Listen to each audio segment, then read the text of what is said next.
Hey everybody, thank you so much for tuning into this video today. This is a super important topic and one that you are going to want to watch all the way through because this stuff and this work is completely life-changing. When I heard about it, it totally changed my mindset, which is what this whole video is about. It's based off of the work of Carol Dweck and her book, Mindset. How many times am I going to say mindset in this video? But Carol came up with a framework about our mindset that categorizes people with either a fixed mindset or a growth mindset. And a lot of people use this in terms of like business or with working or things like that. Today I'm going to be talking about how this framework can affect our relationship with food and how we can really grow from all of our food struggles and really overcome them by just making a simple switch in our mindset. So obviously, if you have been following me for a while, you know that I talk a lot about food. I talk about recipes because that is a practical aspect of healing our relationship with food and getting to a place where we feel really comfortable and amazing in our bodies, and we have a sustainable way of eating that we love that we can do for the rest of our lives. Like, that's really the goal. And food stuff is part of that, but a bigger part of that is the way that we think about ourselves, the way that we view ourselves in the world, the way that we view ourselves in relation to other people.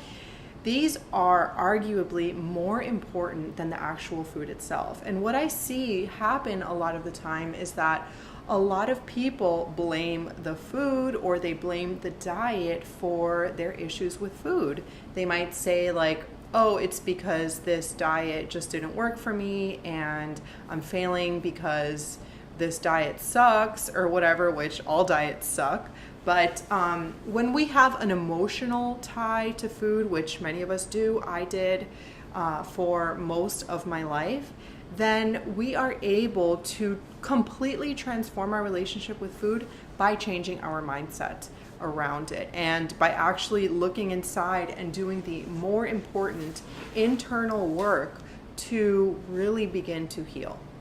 So, like I said in the beginning, we have the fixed mindset and the growth mindset. And we're going to be looking at it now in the lens of a couple of different things. We're going to be talking about challenges, obstacles, effort, success of other people, and outcomes in life. So when we struggle with food, we might have challenges. I'm just going to look at my notes really quick. We might have challenges.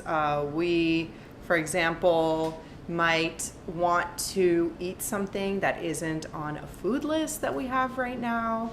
We overeat, we binge, and especially with our relationship with food, as we heal, we do not really heal in a linear way. And that's why this stuff is so important to realize and to incorporate into your life, because when something is not linear, as you begin to heal, you're going to kind of go up and down. You're going to take 2 steps forward, 1 step back. But what matters is that you are making progress overall. And a lot of us, when we mess up or whatever, when we make a mistake in our eyes, when we are trying to heal, trying to feel better with food, trying to eat new foods that make us feel awesome, and trying to avoid the ones that don't, we really get down on ourselves when something quote unquote bad happens, when we do something that isn't aligned with our goals, and we could spiral down for months, for years.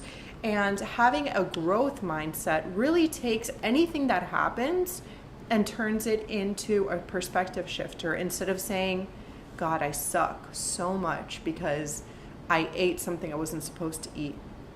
Somebody who is growth minded would say, what can I learn from this experience? So we're going to go quickly into what these mean for food, and I'm going to give you guys, or try to give you guys, some specific examples for each of them. So again, there's 2 mindsets. We have the fixed mindset where people believe that everything is static and fixed. So you think that your capabilities, your intelligence, what you can accomplish in life that's just fixed from the get-go. I guess you can kind of think of this like nature versus nurture. They think that like your genetic disposition, who you are, is just who you are. Like people don't think that you can change that. And think about how that relates to food, right? You can say like, oh, I've always been this way. Who cares if this happens? Like, who cares if I eat healthy food, because I'm always going to be like this way anyway, so there's no point in doing it. Opposed to the growth mindset, which people think that intelligence and capability and accomplishments can be developed through time. So with just those two things, we already see a pretty big difference, obviously, between the two of them. And we can see ways in which, like probably looking back in your life, you have been able to see how you have thought with either one, especially with food. With food, we can say, if we develop a growth mindset, we can say, I was that way in the past, but I'm not that way anymore. If I put some effort and I work at it and I practice, I can totally change this by just changing my mind. Because I'd rather you change your mind and still continue to eat the foods that you might be eating right now, but really get that mindset change, instead of never changing your mind and always looking externally for people to tell you what to eat and to tell you how to live your life when in terms of food. I'd rather you fix your mindset, because then all the other stuff will happen naturally, and you're going to want to do it because you have come from the correct place with the proper mindset that is going to make all this stuff really, really, really sustainable. So for challenges, fixed mindset people avoid challenges. So they might stay home all the time. They might not want to put themselves in social situations where food is going to be present, that they might feel tempted around, that they feel that they're going to binge on or eat. And people who have a growth mindset embrace those challenges. They know that those challenges are going to be a part of the reason that they reach their goals in the long run. Here, we're not really talking about short term. We really want long-term change. That's the type of change that I think is the most powerful, especially when it comes to food in our bodies. When obstacles happen, that's the second one. Obstacles pop up all the time. So someone in a fixed mindset would give up easily. They'd just say, F it, I'm not even going to worry about this anymore. Who cares? Like, you just give up, go back to the old way of being. And the person in a growth mindset can persist in the face of challenges and setbacks. And when it comes to food and when it comes to healing, we are going to have setbacks. So knowing that, how can we choose to respond in these types of situations?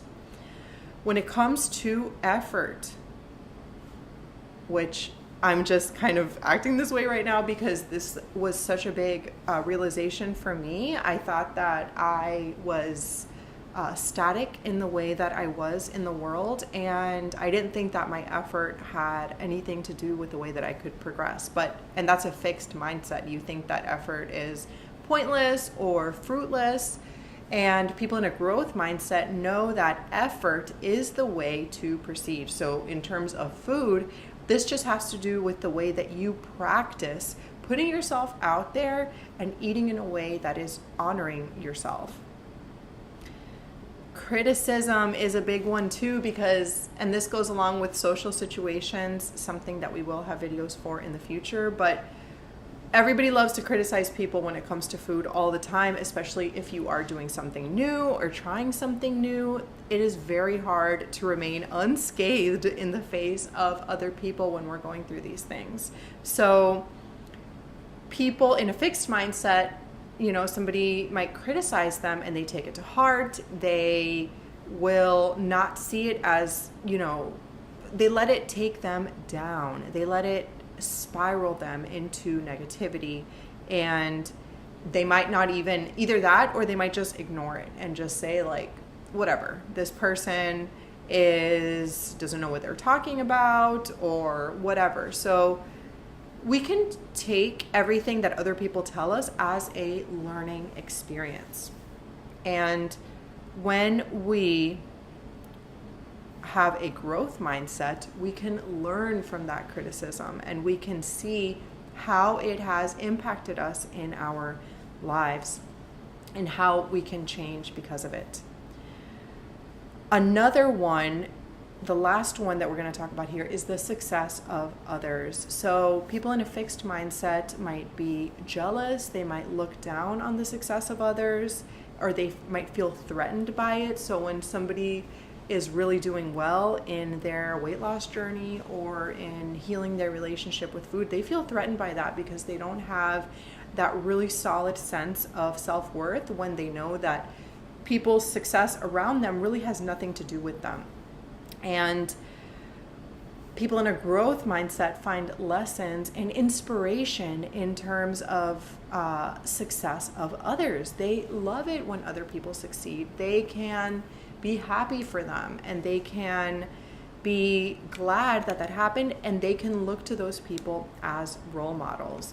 And overall, I just want you to know that fixed mindset and having that in your life will really hold you back, because then you think that your capabilities are determined, and with a growth mindset, it's infinite. So I want you to make that simple shift in your life with all of the different examples that I've just given now. I will link Carol Dweck's book here, and I hope you guys subscribe to this channel and share this video if you have found it appropriate. I would love to hear from you. Thank you for watching.